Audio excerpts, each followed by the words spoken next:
कि अयोध्या के बारे में ये क्या सोचते हैं और किस तरह का इनका एक्सपीरियंस रहा है अयोध्या को लेकर।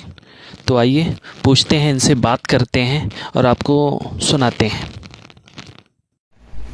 बोल सियावर रामचंद्र की जय। जन्मभूमि ममपुरी सुहावन, उत्तर दिस बाई सरजू पावन। जय श्री राम, जय श्री राम, जय श्री राम, जय श्री राम, जय श्री राम, जय श्री राम, जय श्री राम, जय श्री राम, जय श्री राम। बहुत बहुत प्रयागराज, स्वागत है आप सभी का हमारे YouTube चैनल में। तो दोस्तों, हमारे साथ हैं चतुर्वेदी जी और इस समय रात के 4 बज रहे हैं, सुबह ब्रह्म मुहूर्त का समय है और हम चतुर्वेदी जी से पूछते हैं आज इनको अयोध्या में आकर कैसा लगा, क्या एक्सपीरियंस रहा और आगे इनके क्या आगे के प्रयोजन हैं। आइए। सबसे पहले आपका बहुत बहुत धन्यवाद, आपने मुझे मौका दिया अपने YouTube चैनल पे अपनी बात कहने का। और मैं हरिओम चतुर्वेदी, भारतीय जनता पार्टी का कार्यकर्ता, बछरावा विधानसभा मैं मौजूद हूँ इसमें पावन नगरी अयोध्या में। और मैं शब्दों से तो नहीं बता सकता हूँ कि मेरे अंदर क्या फीलिंग आ रही है। वाकई चेहरे से जी बहुत ही ऐतिहासिक दिन हम देशवासियों के लिए भी और पूरे विश्व के हिंदुओं के लिए बहुत ही ऐतिहासिक पल है। आज अयोध्या में भव्य श्री राम मंदिर का उद्घाटन देश के यशस्वी प्रधानमंत्री श्री नरेंद्र मोदी जी के कर कमलों के द्वारा होने जा रहा है। जिस दिन का इंतजार वर्षों से हो रहा था, न जाने यह दिन देखने के लिए कितने लोगों ने अपनी प्राणों की आहुति दे दी, यह मामला कितने वर्षों तक कोर्ट में चला। आज वो दिन देशवासियों के सामने है। हम सभी देशवासी बहुत ही गौरवान्वित महसूस कर रहे हैं। हम इतने समय मौजूद हैं राम की पेड़ी में और हमारे साथ कई साथी बछरावा से भी आए हुए हैं।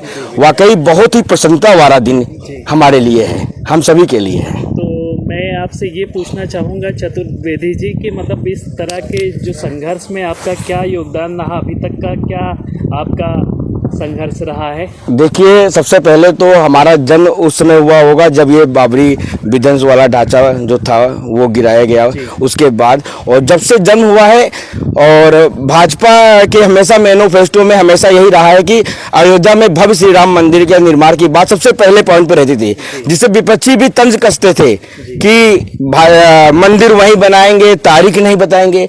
आज देशवासियों पूरे विश्व के सामने 22 जनवरी 2024 की तारीख सबके सामने है।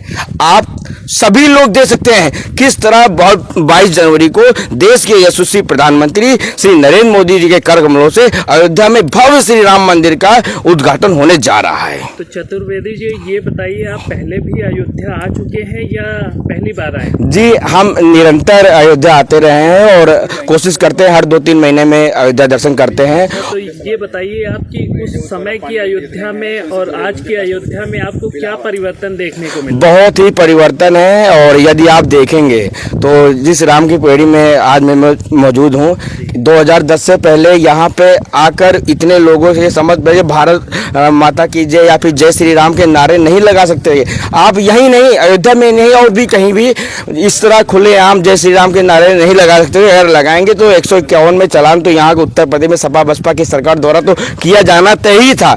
आज हम रात के सुबह से 4 बज रहे हैं और 3 बजे से लगातार अयोध्या की गलियों में घूम रहे हैं। हम जय श्री राम के नारे लगा रहे हैं, तेजी से भी नारे लगा रहे हैं। सब लोग जब पूरे जोश के साथ जय श्री राम के नारे लगा रहे हैं और किसी भी मन में डर नहीं है। यदि हम 2010 से पहले यहाँ पे 2017 से पहले आए होते तो एक बार हमारे घर में हमारे जो पेरेंट्स हैं, माता पिता है, उनके मन में भी चिंता थी हमारा लड़का उत्तर प्रदेश गया है, अयोध्या घूमने गया है, वो सुरक्षित वापस आएगा कैसे आएगा कि नहीं आएगा, उनकी चिंता बनी रहती थी। आज घर वाले निश्चिंत होकर घर में सो रहे हैं और हम बेफिक्र होकर अयोध्या घूम रहे हैं। ये बहुत ही गर्व का पल है और हम उत्तर प्रदेश में सुरक्षित महसूस कर रहे हैं पहले की अयोध्या से और आज की अयोध्या में। तो मैं आपसे ये पूछना चाहूँगा चतुर्वेदी जी कि जब आप अपने घर से निकले तो आपके घर वालों की प्रतिक्रिया क्या थी? घर वाले भी बहुत ही खुश हैं और जिस तरह आज हम भी आए हैं वो घर के सभी सदस्य एक एक करके आ भी रहे हैं और उनकी भी प्रसन्नता। उन लोगों ने भी 22 जनवरी के लिए बहुत तैयारी कर रखी है है। जैसे दीपोत्सव हमारे देश के प्रधानमंत्री जी ने कहा कि हम लोग ये राम ज्योति जलाएंगे, तो घर के बच्चे जो छोटे छोटे बच्चे हैं उनमें भी बहुत उत्सुकता है। वो भी कह रहे हैं कि छोटे बच्चे हैं पटाखे लाएंगे और दीपक जलाएंगे, और जिस तरह दिवाली से पहले घर की साफ सफाई होगा, सिर्फ सेम टू सेम उसी तरह प्रोसेस लोगों के घर में भी है, हमारे घर में भी है। घर के लोग भी अक्षत वितरण कार्यक्रम में लगे हुए हैं और घर घर दीपक पहुंचाने का कार्य भी लोगों के द्वारा किया जा रहा है। बहुत ही उत्सुकता लोगों के अंदर है। तो चतुर्वेदी जी, ये बताइए आप युवाओं को अपने माध्यम से क्या संदेश देना चाहते हैं? युवाओं के लिए बहुत ही संदेश तो सबसे महत्वपूर्ण ये है कि अयोध्या में भव्य श्री राम मंदिर, जब 1992 में वो ढांचा गिराया गया तो देखिए कितने युवाओं लोगों ने, कार्यकर्ताओं ने अपनी जान दे दी। और युवाओं का तो ये मंदिर आंदोलन से बहुत ही पुराना नाता है। जब देश के लौह पुरुष कहे जाने वाले पूर्व प्रधानमंत्री लाल कृष्ण आडवाणी जी पूरे भारत देश में रथ यात्रा लेकर निकले थे, और पटना में तो बिहार में तो लालू प्रसाद यादव की सरकार ने उनको गिरफ्तार भी करा लिया था। सोचिए उस समय से लेकर आज जब 30 वर्षों के बाद अयोध्या में भव्य श्री राम मंदिर का निर्माण हुआ है, तो बहुत युवाओं ने अपनी प्राणों की आहुति भी दी, पूरा अपना जीवन इस मंदिर के निर्माण में लगा दिया है।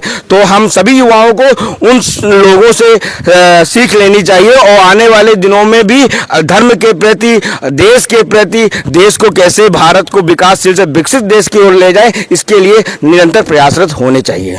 तो चतुर्वेदी जी, ये बताइए, हमारी कुछ पार्टियां जो विपक्षी पार्टियां हैं खास तौर पे, जो इतनी उपेक्षा कर रही हैं इस आयोजन की या इसके पक्ष में नहीं है, उस पर क्या कहना चाहेंगे आप? देखिए, ये तो किसी से छिपा नहीं है कि अयोध्या में जो मंदिर का निर्माण पहले हो जाना चाहिए था वो आज हो रहा है।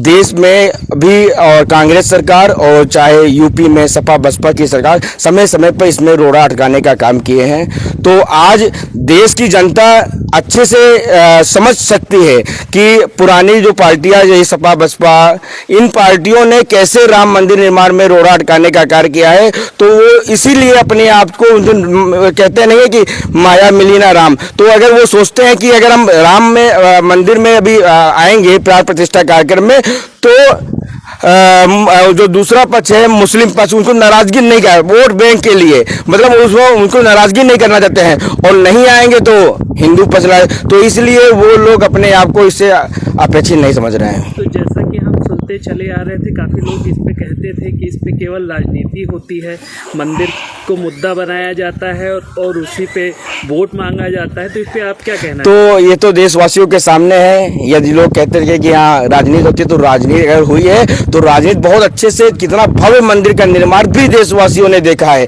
तो राजनीति कौन कर रहा था ये देशवासियों से ज्यादा कोई नहीं समझ सकता है। कैसे अगर राजनीति हुई होते तो आज जो ये मंदिर का भव्य निर्माण उद्घाटन प्रधानमंत्री के कमलों के द्वारा होने जा रहा है, ये ना हुआ होता। तो चतुर्वेदी जी, हिंदू राष्ट्र बनाने के ऊपर आप क्या कहना चाहेंगे? बिल्कुल बिल्कुल बिल्कुल, जिस तरह हम लोग जन्म से ही राम अयोध्या की बातें लगातार हमारे लोगों के माता पिता ने हम लोग पढ़ाया, और हम लोगों ने हमेशा अयोध्या में भव्य श्री राम मंदिर के बारे में जाना।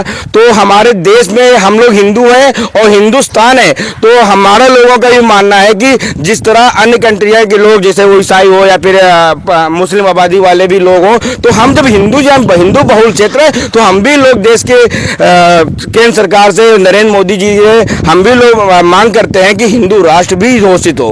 तो मेरा आपसे ये सवाल है चतुर्वेदी जी कि अगर हिंदू राष्ट्र हो जाता है भारत, तो क्या अन्य धर्मों की कोई उपयोगिता रहेगी, या आप चाहेंगे कि केवल हिंदू धर्म में सर्वोपरि रहे? नहीं, ऐसा कुछ नहीं है। हिंदू राष्ट्र घोषित होगा और यहाँ पे सभी धर्मों के मानने वाले लोग रहते हैं और सभी को स्वतंत्रता है, सभी अपने अपने धर्म का यहाँ पे रहते हैं। तो ऐसा कुछ नहीं है भारत देश में, अन्य कंट्रियों की तरह नहीं है कि एक ही धर्म का प्रमुखता रहेगी। भारत देश में सभी धर्मों को मानने वाले लोग हैं। हाँ, आप अपना धर्म उस हद तक मतलब अपने पालन करिए जहाँ किसी दूसरे धर्म के मानने वाले लोगों को कोई प्रॉब्लम ना हो।